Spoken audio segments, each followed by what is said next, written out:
MLA-മാരിൽ നിന്നുള്ള ആളാണോ മുഖ്യമന്ത്രിയാവുക എന്ന് AICC തീരുമാനമെടുക്കുമെന്ന് UDF കൺവീനർ അടൂർ പ്രകാശ്. ഒരാഴ്ചയ്ക്കുള്ളിൽ മുഖ്യമന്ത്രിയെ തെരഞ്ഞെടുക്കും. മത്സരിക്കാത്തതിൽ നിരാശയില്ലെന്നും അടൂർ പ്രകാശ് ന്യൂസ് മലയാളത്തോട് പറഞ്ഞു. ചരിത്ര വിജയം നേടിയിരിക്കുകയാണ് കോൺഗ്രസും UDF-ഉം. UDF കൺവീനർ അടൂർ പ്രകാശ് നമുക്കൊപ്പം ചേരുന്നു. ചരിത്ര വിജയം 102 സീറ്റുകൾ. ഇതിന് നിറവിൽ നിൽക്കുമ്പോൾ പക്ഷേ കേരളം അറിയാൻ ആഗ്രഹിക്കുന്ന ചോദ്യം കേരളത്തിൻ്റെ മുഖ്യമന്ത്രി ആരായിരിക്കും? അത്തരം കാര്യങ്ങളെക്കുറിച്ച് ഞങ്ങൾ ചർച്ച നടത്തിയിട്ടില്ല. ആ ചർച്ചകൾക്ക് ശേഷം മാത്രമേ അത്തരം തീരുമാനങ്ങൾ പറയാൻ പറ്റുകയുള്ളൂ. അത് മാത്രമല്ല, ഓൾ ഇന്ത്യ കോൺഗ്രസ് കമ്മിറ്റി എടുക്കുന്ന ഏത് തീരുമാനവും ഞങ്ങൾ അക്സെപ്റ്റ് ചെയ്യും. എന്നത്തേക്ക് തീരുമാനം പ്രതീക്ഷിക്കാം? തീരുമാനം അധികം താമസിയാതെ തന്നെ തീരുമാനം ഉണ്ടാകും. UDF കൺവീനർ എന്നല്ല ചോദിക്കാം, ടീം UDF എന്ന നിലയിലാണ് പ്രവർത്തിച്ചത്. ലീഗ് വലിയ വിജയത്തിൽ വലിയ പങ്ക് വഹിച്ചിട്ടുമുണ്ട്.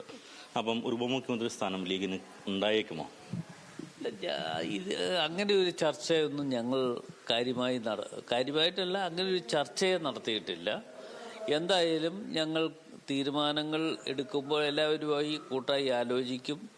മുഖ്യമന്ത്രിയുടെ തീരുമാനമായ ശേഷമായിരിക്കും മന്ത്രിമാരുടെ കാര്യത്തിൽ തീരുമാനം ഉണ്ടാകുക. ഘടകകക്ഷി ചർച്ചകളൊക്കെ ആരംഭിക്കുന്ന അപ്പോഴായിരിക്കും അല്ലേ? തീർച്ചയായിട്ടും അങ്ങനെ വരികയുള്ളൂ. മുഖ്യമന്ത്രിയുടെ തീരുമാനം എടുക്കും. തീരുമാനം എടുത്തതിന് ശേഷം ആയിരിക്കും ബാക്കിയുള്ള കാര്യങ്ങളെക്കുറിച്ച് ഞങ്ങൾ ചർച്ച ചെയ്യും. ഇത്ര അധികം പേര് ജയിച്ചു വന്നുകൊണ്ട് തന്നെ മന്ത്രിമാരുടെ എണ്ണം ഇല്ല, അങ്ങനെ പറഞ്ഞിട്ട് കാര്യമില്ല. മന്ത്രിമാരുടെ എണ്ണം എന്ന് പറയുമ്പോൾ UDF ആലോചിച്ചുകൊണ്ട് തീരുമാനമെടുക്കും. ഇപ്പം 102 MLA-മാർ ഉണ്ടായിക്കഴിഞ്ഞു. കോന്നിയിൽ മത്സരിക്കാൻ അവസരം കിട്ടിയിരുന്നെങ്കിൽ താങ്കൾ അത് 103-ാമത്തെ ഒരു MLA ആകുമല്ലോ. 103 പേര് MLA സംഖ്യ ഉണ്ടാകുമായിരുന്നു. മത്സരിക്കാനൊന്നും കഴിഞ്ഞില്ല. നിരാശയുണ്ടോ? ഒരു നിരാശയില്ല. ഞങ്ങൾ MP-മാരും മത്സരിക്കണ്ട എന്നൊരു തീരുമാനം വന്നപ്പോൾ ആ തീരുമാനം ഓൾ ഇന്ത്യ കോൺഗ്രസ് കമ്മിറ്റി അറിയിച്ചപ്പോൾ അത് ഞങ്ങൾ പൂർണ്ണമായി അക്സെപ്റ്റ് ചെയ്തു. അത്തരം കാര്യങ്ങൾക്കൊരു നിരാശയോ ഒരു ബുദ്ധിമുട്ടോ ഞങ്ങളെ സംബന്ധിച്ചിടത്തോളം ആർക്കും ഇല്ല. ഈ തെരഞ്ഞെടുക്കപ്പെട്ട MLA-മാരിൽ നിന്നായിരിക്കും മുഖ്യമന്ത്രി ഉണ്ടാവുക? അത്തരം കാര്യങ്ങളെക്കുറിച്ചൊക്കെ ഞങ്ങൾ ഓൾ ഇന്ത്യ കോൺഗ്രസ് കമ്മിറ്റി ഒരു തീരുമാനം എടുക്കുന്നതനുസരിച്ച് ഞാൻ പറഞ്ഞല്ലോ, അതിനകത്ത് തീരുമാനം ഓൾ ഇന്ത്യ കോൺഗ്രസ് കമ്മിറ്റിയുടെ മുകളിലേക്ക് അവിടുന്ന് ആളുകൾ വരും, അവർ ചർച്ച ചെയ്യും, അവർ ആളുകളെ കേൾക്കും. കേട്ടതിന് ശേഷം തീരുമാനങ്ങൾ കൈക്കൊള്ളും. ഞങ്ങൾ ആ തീരുമാനം പൂർണ്ണമായി അക്സെപ്റ്റ് ചെയ്യും. ഒരാഴ്ചക്കുള്ളിൽ മുഖ്യമന്ത്രി ഉണ്ടാകും? തീർച്ചയായിട്ടും ഉണ്ടാകും. കൂടുതൽ വിവരങ്ങൾ നൽകാൻ മഹേഷ് ചന്ദ്രനുണ്ട്. മഹേഷ്, MLA-മാരിൽ നിന്നുള്ള ആളെന്ന് പറയുമ്പോൾ KCOD-കളുടെ രണ്ടുപേരിലെ കാര്യമാണല്ലോ അടൂർ പ്രകാശ് പറയുന്നത്. എങ്ങനെയാണ് അദ്ദേഹം കാര്യങ്ങളെ നോക്കിക്കാണുന്നത്? അല്ല, MLA-മാരിൽ തന്നെ ആകണമോ മുഖ്യമന്ത്രി എന്ന കാര്യത്തിൽ ഒരു തീരുമാനം ഉണ്ടായിട്ടില്ല എന്ന സൂചനയാണ് ഇപ്പോൾ അടൂർ പ്രകാശ് നൽകിയിരിക്കുന്നത്. ഹൈക്കമാൻഡാണ് തീരുമാനിക്കുക.